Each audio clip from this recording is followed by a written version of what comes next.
Hello guys, আমি এখন আসি হচ্ছে বে অফ অরুসের তীরে। বে অফ অরুস হচ্ছে অনেকটা আমাদের বে অফ বেঙ্গলের মতো। এটা হচ্ছে part of north sea. So আমাদের বে অফ বেঙ্গলের সবচেয়ে মজার বিষয় হচ্ছে আমাদের 120 কিলোমিটার প্রায় সৈকত আছে। আমরা সমুদ্রের পাড় ধরে 120 কিলোমিটার পর্যন্ত হেঁটে যেতে পারি। বাট বে অফ অরুসে কিন্তু এরকম কিছু না। এখানে হচ্ছে সমুদ্র সৈকতগুলো খুবই ছোট ছোট। আমি সর্বোচ্চ মেবি পেয়েছি হচ্ছে 1 কিলোমিটারের মতো, বা এর থেকে একটু বেশি হবে। এখন আমি সাগরের যে পাশে দাঁড়িয়ে আছি, এটা দেখলে আপনারা অনেকটা আইডিয়া করতে পারবেন। এই বীজটা দেখুন, খুবই ছোট এবং চারপাশে পাথর দেওয়া। সব জায়গায় পাথর দেওয়া থাকে না।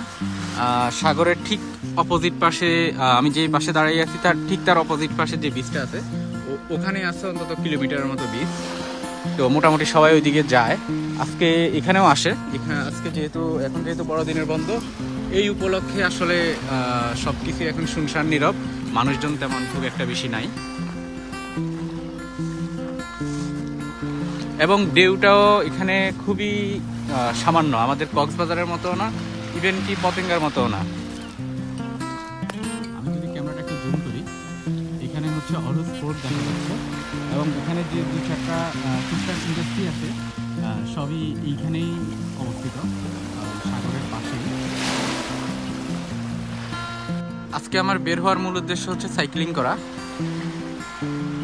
বাকি কথা হবে আপনাদের সাথে সাইক্লিং করতে করতে।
এখন এইখানে কিছুক্ষণ বসবো।